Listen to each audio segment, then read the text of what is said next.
Credit കാർഡുകൾ എടുക്കല്ലേ danger ആണെന്ന് പറയുന്ന പല ആൾക്കാരെയും നമ്മൾ കണ്ടിട്ടുണ്ടല്ലേ. പക്ഷേ ക്രെഡിറ്റ് കാർഡുകൾ വേണ്ട രീതിയിൽ ഉപയോഗിക്കുകയാണെങ്കിൽ നമുക്ക് ഒത്തിരി ബെനിഫിറ്റ് ഉണ്ടെന്നുള്ള കാര്യം നമ്മൾ മനസ്സിലാക്കണം.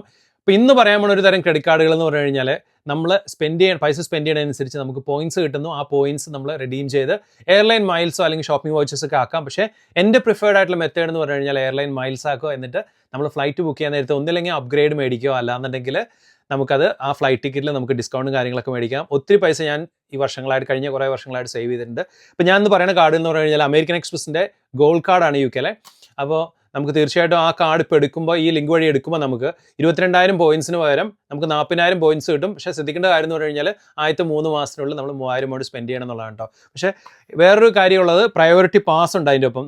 4 എയർപോർട്ട് ലോഞ്ച് പാസുകളുണ്ട് നമുക്ക് ഒരു കൊല്ലത്തേക്ക് ഉപയോഗിക്കാനായിട്ട്. അതുപോലെ തന്നെ ഡെലിവറി ആപ്പ് വഴി നമ്മൾ ഫുഡ് ഓർഡർ ചെയ്യുമ്പോൾ 2 പ്രാവശ്യം നമുക്ക് ഒരു മാസത്തിൽ £5 ക്രെഡിറ്റ് കിട്ടും. അപ്പോൾ അങ്ങനെ £10 ഒരു മാസം, £120 ഒരു കൊല്ലത്തേക്ക് നമുക്ക് അതും കിട്ടും.